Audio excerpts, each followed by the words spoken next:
Hi there, my name is Hannah and I have my Master's of Science in Dietetics and Nutrition. If you're an athlete, you're probably already very conscious about your fluid and nutrition intake. Maybe you care a lot about your physique and your diet and your performance overall. And so I'm going to be talking to you today about adequate recovery, about fluids and hydration, and about properly fueling yourself with food. So I'm going to start with adequate recovery. Recovery does not sound fun, especially if you are a student athlete with a lot of energy and you really care about your performance out there in your sport. But recovery is so important for optimal performance. It's going to help prevent you from getting certain injuries. It's going to make sure that your muscles are working and resting for enough time in order to be built up adequately. If you're doing a lot of high intensity things, you're going to need at least 24 hours in between those high intensity activities, workouts, or training to properly restore and allow your muscles to recover so that they can grow and become stronger. So you should not feel like you are overexerting yourself every single day and burning yourself out and wearing down the same muscles in whatever workout or training that you're doing every single day, day after day. There should be some variety in how you're moving your body and some downtime, like 24 hours periods of rest in between training sessions or workouts, especially if they're of higher intensity. Okay, now time to talk about my favorite thing, which is food. And we are going to start with one of my favorite things, which is carbohydrates. Carbohydrates, or carbs as we like to call them, are very important for every human being, whether you're an athlete or not, but especially for athletes. So, in order to know how many carbohydrates you should be getting as an athlete, you're going to have to first say, is my sport low intensity, moderate intensity, or high intensity? I'm just going to assume that it's moderate. So let's do an example. You're going to take your weight, so your body weight.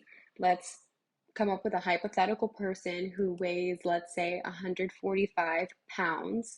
So I'm taking the number 145, dividing it by 2.2, and that's going to give me 65.9 kilograms. So I just calculated this person's weight in kilograms. So we went from 145 pounds divided by 2.2, which gives me 65.9 kilograms of body weight. So if I am 65.9 kilograms in body weight and I'm doing a moderate intensity exercise or sport session for about an hour a day, I'm going to need 5 to 7 grams of carbohydrates per kilogram of body weight. So if I take my 65.9 kilograms times 5 grams of carbs, I'm going to need 330 grams of carbohydrates every day. That was a lot. I'm going to allow your teacher to maybe pause this so you guys can practice that. So again, let's just take 145 pounds or however much you weigh, divide it by 2.2 to get kilograms of body weight. And I'm doing a moderate intensity sport for at least 1 hour a day. So before I multiplied the 65.9 kilograms by 5 grams of carbs, now I'm going to do it by 7 grams. This is giving me 461 grams of carbohydrates that I need to eat every day.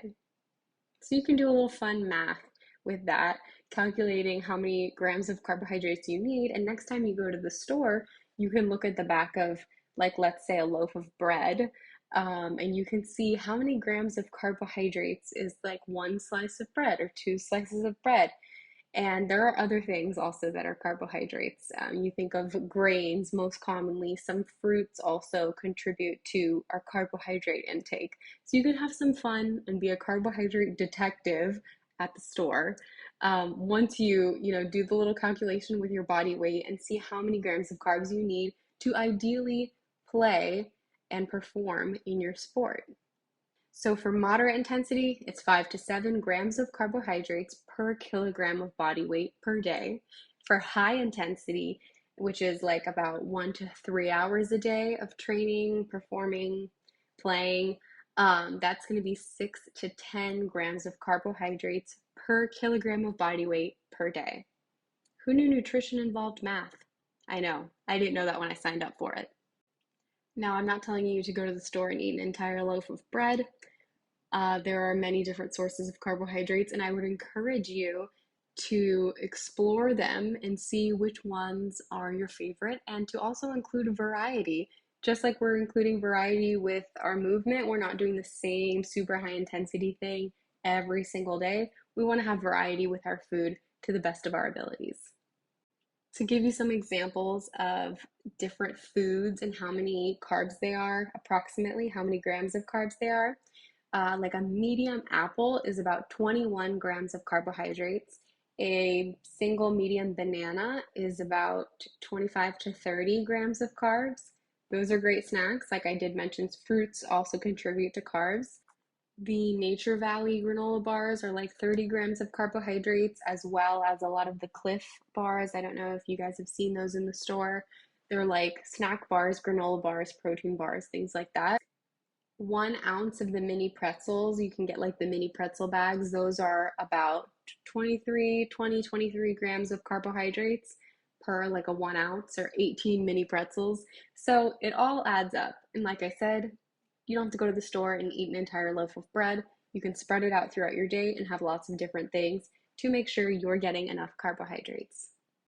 Now for the moment that you have probably been waiting for, protein. I wish I could say that protein is more important than carbs, but I would like to say that they're pretty much equal on the playing field in regard to their importance for your performance. So for protein, we're going to take that same 145-pound person. We're going to again divide their weight, 145 pounds divided by 2.2, to get 65.9 kilograms of body weight. And we are going to multiply 1.2 grams of protein times the kilograms of body weight. So 1.2 grams of protein times 65.9 kilograms of body weight to get 79, we can round it up to 80 grams of protein per day this person needs. That's the lower end. So adult athletes need 1.2 to 2.0 grams of protein per kilogram per day. So we just did the lower end of 1.2 times 65.9 kilograms of body weight, and that gave us about 80 grams of protein per day. Let's do it again. So we're taking 65.9 kilograms of body weight times 2 grams of protein per kilogram, gives us 131 grams of protein per day. And remember, that is for an individual who is 145 pounds and needing a higher end of protein. So calculate it using your own body weight in pounds. Remember, you divide your body weight in pounds by 2.2 to get your body weight in kilograms.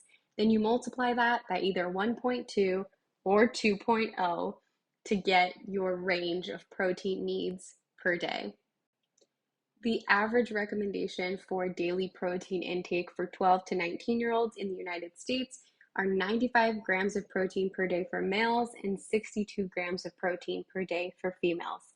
But again, depending on the sport that you do, how much you're training, it might be higher, it might be lower. It also depends on your weight, as we learned. While some people might find it difficult to determine what foods are carbohydrates, a lot of people find it easy to say which foods have protein in them. So we already think of meat and eggs. So an egg, for example, like a large egg, has about 6 grams of protein. A chicken, a roasted chicken, has about 21 grams of protein. This is for like a 3-ounce serving of the chicken.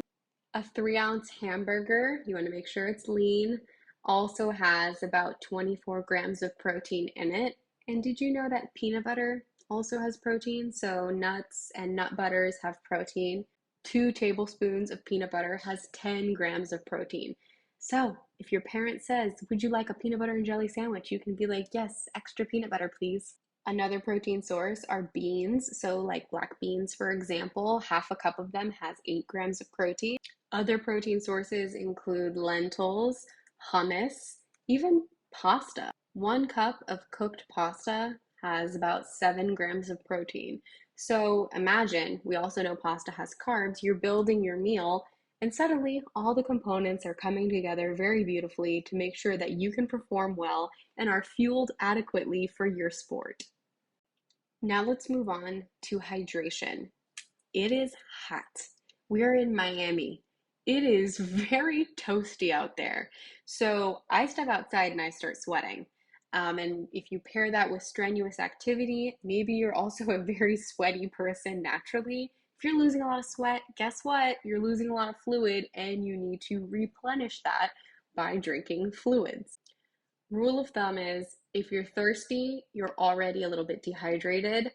We want to make sure that we're drinking water throughout the day before we get thirsty. And if we're thirsty, we might need to chug a little extra. Okay, our urine should be pale yellow. If you're going to the bathroom and your urine looks like orange Gatorade, that is not good. You need to drink more water. There's different medications and supplements that might change this, so make sure you talk to your doctor if you're put on any medications, if there's going to be changes in your urine color. Different foods too might contribute to this. But generally, you can pretty much feel if your eyes are dry, your mouth is dry, your urine is dark, you're feeling like your muscles are really sore, you're probably dehydrated. You might also experience a lot of tiredness and fatigue. Try drinking some more water throughout the day. You don't want to chug all of it in one sitting. You want to spread it out throughout the day. And if you're feeling extra thirsty, you're probably already dehydrated, so get to it. A common misconception is that Gatorade is better than water. Water is incredible for hydration. It's really the only thing that we need, but if you're sweating a lot, you are losing fluids and you are losing sodium. If you've ever accidentally licked your sweaty arm or something, or brushed your mouth while you were sweating and you tasted salt, it's because we're literally losing sodium from our body in our sweat. It's a little gross, but hey, it's part of life. So those sports drinks are good because they do have sodium in them and other electrolytes like potassium and other things that you might lose in your sweat, in addition to the fact that they're water-based. So you are getting that water. You do want to be careful because a lot of them can have added sugar, and so you don't want to be just drinking that the entire day. You want to stick to water throughout your day, and then when you're out there in the heat and you're sweating a lot, you can have a sports drink. And a very little known fun fact is that chocolate milk can be a good recovery beverage after practice because it has carbs, it has a little bit of protein from the milk. I'm talking real milk, not like almond milk. And it also has a little bit of sodium, a little bit of potassium. So it has some of those electrolytes. It has carbs, it has protein, and it's yummy. So if you like chocolate milk, you might consider having a small glass of it after practice. And if you decide to purchase a sports drink for rehydration and recovery, make sure that it is a sports drink like Gatorade or Powerade or Body Armor, whatever brand you decide to use, and not an energy drink like Red Bull or something of the sorts. They have very different ingredients, and the American Academy of Pediatrics advises against adolescents from consuming large amounts of caffeine. So this is going to be no bueno. You want to make sure that you are purchasing a sports drink for rehydration, not an energy drink. So we're sticking to water, we're sticking to sports drinks like Gatorade and maybe even chocolate milk for recovery and rehydration. We are not going to things like coffee or drinks at Starbucks or Mountain Dew or other sodas or Red Bull or those energy shots. We want to stay away from those. Those are advised against, okay? Another important factor that you may have learned the hard way is that you want to make sure that you're eating consistently throughout the day and drinking and hydrating consistently throughout the day. and that you're not scarfing down a large meal and drinking a ton of water right before practice or right before your athletic game or performance, because this is gonna come back up and it's not gonna be pretty. Okay, it's a lot smoother going down. So you don't want to eat a big steak like Hannah said I need protein and you just eat a huge steak right before practice. Not going to end well. So make sure that you are fueling yourself properly with your balanced meals that have carbs, fat, protein, and some fiber with fruits and vegetables. You want to make sure that you're doing that throughout the day consistently, even on weekends, and hydrating well enough before you get thirsty. So if you have a water bottle, be sipping on it throughout the day. Keep track of how many you're drinking and how you're feeling as well. Preparing for your sport happens all the time, and sleep is another super important factor. So all hours of the day you are preparing and working on your performance. It's not just during practice, and it's not just while you're out there competing or doing whatever it is that you do for your sport.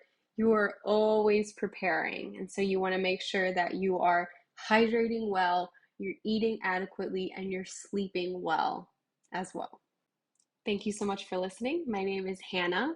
I have my Master's of Science in Dietetics and Nutrition, and I love talking to people about all things nutrition. I hope this was helpful. Have fun calculating your carbohydrate and protein needs, and remember, drink water.